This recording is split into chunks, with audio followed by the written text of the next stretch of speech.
24 दिन बाद देश के चुनाव का नतीजा आएगा। अगले 21 दिन में 4 चरणों का बचा हुआ मतदान पूरा होना है। 50 दिन पहले शराब घोटाले के आरोप में गिरफ्तार हुए दिल्ली के मुख्यमंत्री अरविंद केजरीवाल को आज से 22 दिन के लिए सुप्रीम कोर्ट में अंतरिम जमानत दे दी। आज एक नहीं 3 खबरें आई। आज केजरीवाल को बेल मिली है। आज ही शराब घोटाले में सप्लीमेंट्री चार्जशीट ईडी दायर करती है, जहां फिलहाल आज तो आम आदमी पार्टी का नाम नहीं आया है। आज ही महिला पहलवानों से यौन शोषण के मामले में बीजेपी सांसद बृजभूषण शरण सिंह के खिलाफ आरोप तय हो गए। सबसे बड़ी दस्तक केजरीवाल को मिली जमानत की है, जो देश में मतदान पूरा होने के साथ खत्म भी हो जाएगी। एक तरफ देश में आखिरी चरण का मतदान पूरा होगा, उसी वक्त 1 जून को अरविंद केजरीवाल को मिली अंतरिम जमानत का भी आखिरी चरण पूरा हो जाएगा। जब 4 जून को देश के नतीजे आएंगे, उससे 2 दिन पहले केजरीवाल को वापस जेल जाना होगा।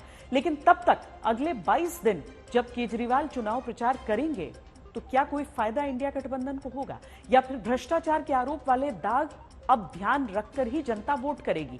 हर पहलू से जुड़ी दस्तक बताएंगे, लेकिन पहले देखिए आज कोर्ट में क्या हुआ।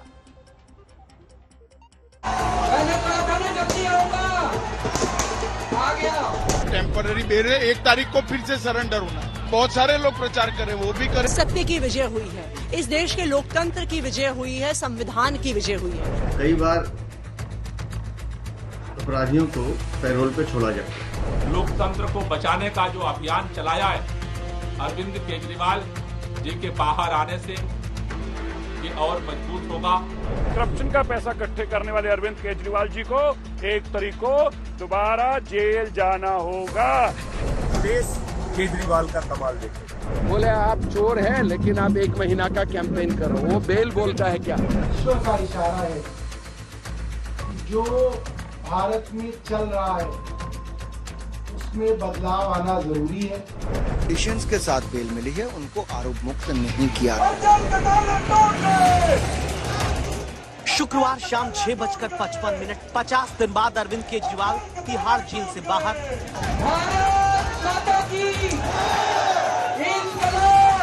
जिनके स्वागत के लिए सीएम आवास पर फूल बरसाने वाली मशीन से प्रैक्टिस चलती मिली। जिनकी पार्टी के एक सांसद हैं लोकसभा में, वो भी बीजेपी में पहले ही शामिल हो चुके हैं। उस आम आदमी पार्टी के मुखिया अरविंद केजरीवाल के जेल से बाहर आने वाली बेल की खबर मिलते ही मुख्यमंत्री आवास पर फूल मालाएं पहुंच गईं। ये हार आज की जीत के हैं, लेकिन कल किसकी चुनावी जीत होगी, किसकी हार, फैसला जनता करेगी। और जनता की अदालत से पहले देश की सर्वोच्च अदालत से केजरीवाल की बेल का फैसला आया। विपक्ष लोकतंत्र की जीत बताने लगा। बीजेपी कहने लगी अब तो कम से कम विक्टिम कार्ड केजरीवाल नहीं खेल पाएंगे। विपक्ष कहता है संविधान की जीत है। बीजेपी कहती है काश 4 जून तक की बेल मिलती, ताकि बीजेपी की जीत और अपनी पार्टी की हार देखकर वापस केजरीवाल जेल जा पाते। विपक्ष कहता है बब्बर शेर बाहर आ रहा है।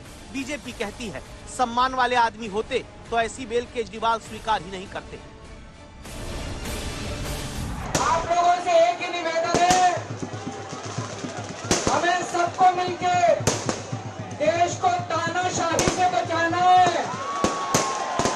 मैं तन मन धन से लड़ रहा हूँ, संघर्ष कर रहा हूँ तानाशाही के खिलाफ। कल 11 बजे कनॉट प्लेस हनुमान मंदिर में सब लोग आना, ज्यादा से ज्यादा हनुमान जी के दर्शन करेंगे। मुझे पार्टी ऑफिस में प्रेस अरविंद केजरीवाल 1 जून तक अब बेल पर बाहर रहेंगे। 2 जून को वापस जेल जाना है। 22 दिन बाहर रह पाएंगे। 19 दिन तक प्रचार का मौका अरविंद केजरीवाल के पास।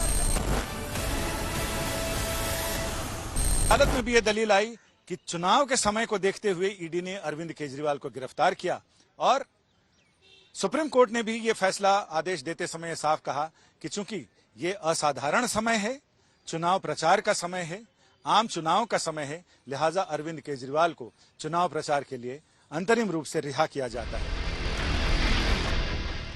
ईडी की दलील थी केजरीवाल को बेल देना उन्हें आम जनता की तुलना में विशेष अधिकार देने जैसा है। सुप्रीम कोर्ट ने कहा इस वक्त देश में सबसे अहम चुनाव हो रहे हैं, जो लोकसभा के हैं। राष्ट्रीय महत्व के चुनाव में 97 करोड़ मतदाताओं में से 65 से 70 करोड़ वोटर अगले 5 साल के लिए सरकार चुनेंगे। देश का आम चुनाव लोकतंत्र को संजीवनी देता है। हम ईडी की दलील को खारिज करते हैं। ईडी का तर्क था केजरीवाल को 9 समन दिए गए थे, फिर भी वो हाजिर नहीं हुए। सुप्रीम कोर्ट ने इस पर कहा कि ये तर्क केजरीवाल के खिलाफ जाता है, लेकिन जमानत देते हुए हमने दूसरे पहलुओं पर भी विचार किया। केजरीवाल दिल्ली के मुख्यमंत्री हैं और राष्ट्रीय दल के नेता, राष्ट्रीय दल के संयोजक भी हैं। केजरीवाल पर लगे आरोप गंभीर हैं, लेकिन उन्हें अब तक दोषी नहीं ठहराया गया है। कोर्ट ने कहा कि केजरीवाल का ना ही कोई आपराधिक इतिहास है, ना ही समाज को कोई खतरा। ईडी की तरफ से कहा गया, अगर केजरीवाल को कैंपेन के लिए अंतरिम जमानत दी जाती है तो दूसरे लोगों के लिए नजीर बन जाएगी। कोर्ट ने इस पर कहा कि केजरीवाल को जमानत देना कोई अनोखा मामला नहीं। ऐसे कई मौकों पर सुप्रीम कोर्ट ने कई आरोपियों को अंतरिम जमानत दी है। केजरीवाल की गिरफ्तारी की वैधता को लेकर सुप्रीम कोर्ट में मामला लंबित है। ऐसे मामले में केजरीवाल की जमानत के आधार को फसलों की कटाई, व्यावसायिक गतिविधि से नहीं जोड़ा जा सकता। कोर्ट ने कहा, हमने केजरीवाल की लोकसभा चुनाव में भूमिका को देखते हुए जमानत दी है। यानी देखा जाए तो अब तक भ्रष्टाचार या दूसरे किसी केस में गिरफ्तारी होने पर नैतिकता के नाम पर जो नेता इस्तीफा मुख्यमंत्री पद से देकर जेल जाते थे, वही काम अरविंद केजरीवाल ने न करके एक तरह से आज की जमानत हासिल कर ली।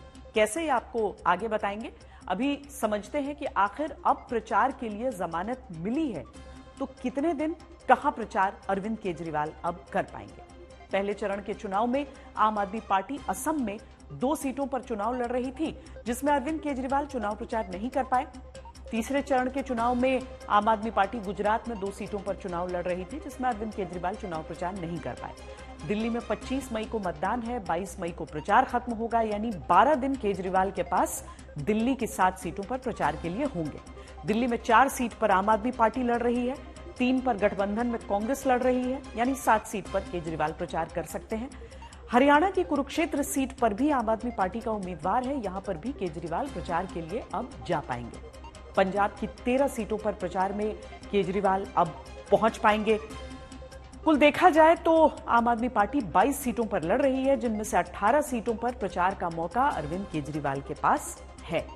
यहां अहम बात यह समझ लीजिए कि अभी दिल्ली, पंजाब यानी जहां केजरीवाल की पार्टी की सरकार है और पार्टी मजबूत है, वहां प्रचार का पूरा मौका अरविंद केजरीवाल के पास है। यानी नतीजे अगर पक्ष में केजरीवाल के नहीं भी आए तो यह कहने का मौका पूरा नहीं होगा कि प्रचार करने ही नहीं दिया गया।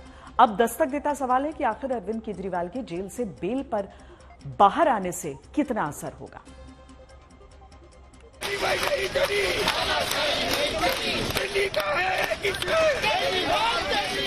हमारा देश 4000 साल से ज्यादा पुराना है। हमारा देश महान देश है, लेकिन जब जब इस देश पे किसी ने भी तानाशाही करने की कोशिश की, लोगों ने उसे कभी बर्दाश्त नहीं किया। आज देश तानाशाही के दौर से गुजर रहा है।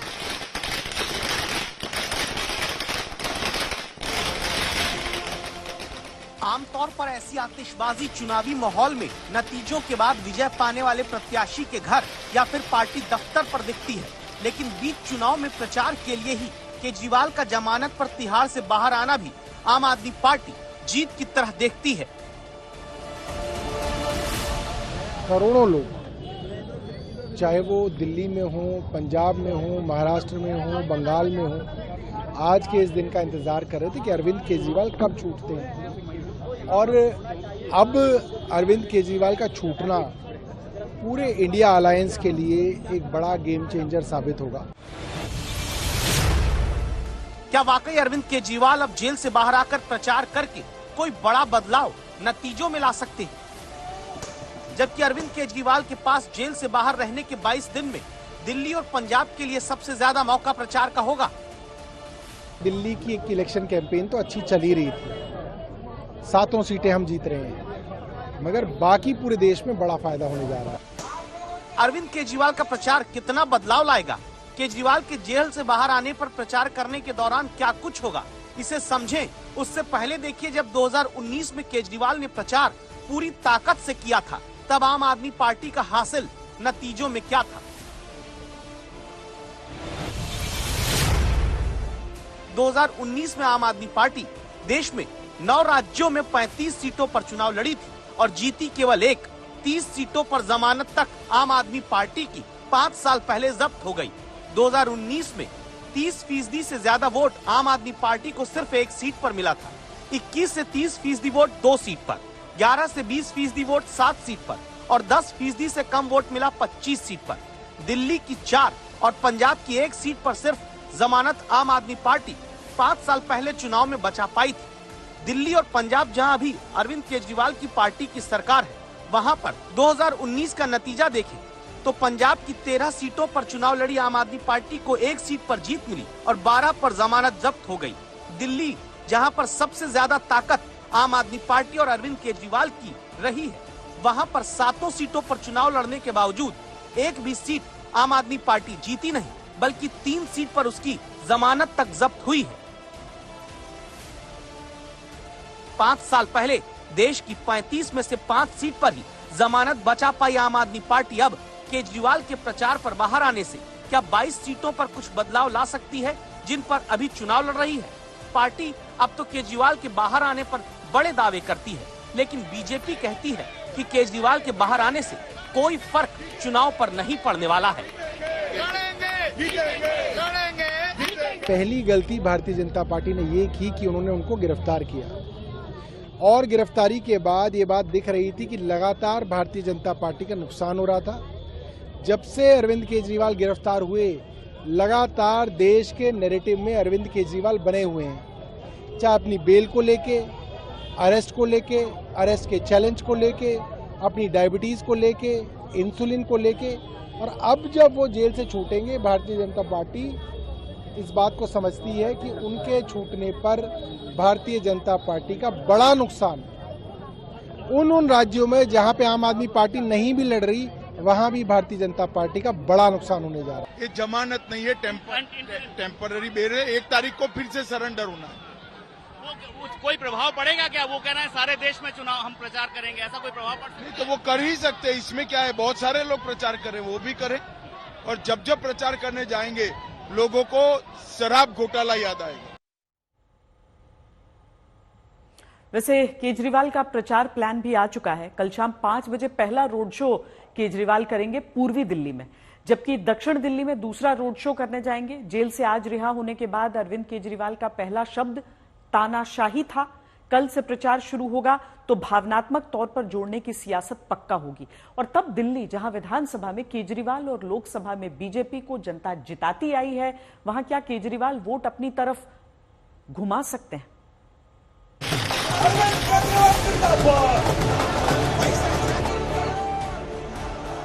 इससे पूरे इंडिया गठबंधन को फायदा होगा, देश भर में फायदा होगा। 2014 में भी अरविंद केजरीवाल बाहर थे, 2019 में भी बाहर थे। क्या फर्क पड़ता है? इंडिया अलायंस का जो कैंपेन बहुत अच्छी तरह से दिल्ली में चल रहा है, उसको भी मदद मिलेगी, क्योंकि एक व्यक्ति जो हमारे स्टार कैंपेनर्स में है, वो जमीन पर उतर के लोगों से बातचीत करेंगे।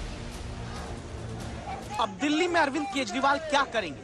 2020 के विधानसभा चुनाव में प्रचार अगर गौर करें तो केजरीवाल ने 7 लोकसभा में 7 टाउन हॉल आयोजित किए थे। तब 20 दिन में 70 विधानसभा सीट को प्रचार से कवर किया था। अब की बार दिल्ली में 25 मई को मतदान है, 22 मई को प्रचार खत्म होगा। केजरीवाल के पास प्रचार के लिए 12 दिन है। इन 12 दिनों में क्या केजरीवाल जेल से बाहर आकर ऐसा माहौल बना सकते हैं जिससे किसी भी तरह का कोई वोट स्विंग दिखे? 2019 के नतीजों के आधार पर अगर संभावनाओं को टटोले तो एक संभावना ये दिखती है कि अगर केजरीवाल के बाहर आने से कोई भी माहौल नहीं बनता, यानी कोई वोट आम आदमी पार्टी के पक्ष में स्विंग नहीं होता, तो 7 सीट बीजेपी ही फिर से जीत सकती है। दूसरी संभावना यह है कि अगर 6% का वोट आम आदमी पार्टी के पक्ष में स्विंग होता है तो इंडिया गठबंधन 2 सीट दिल्ली में जीत सकता है, जबकि 5 सीट बीजेपी ही जीतेगी। तीसरी संभावना है अगर कहीं जाकर 9% का वोट 2019 के मुकाबले आम आदमी पार्टी के पक्ष में स्विंग हो जाए तो 5 सीट इंडिया गठबंधन जीत सकता है और 2 सीट बीजेपी।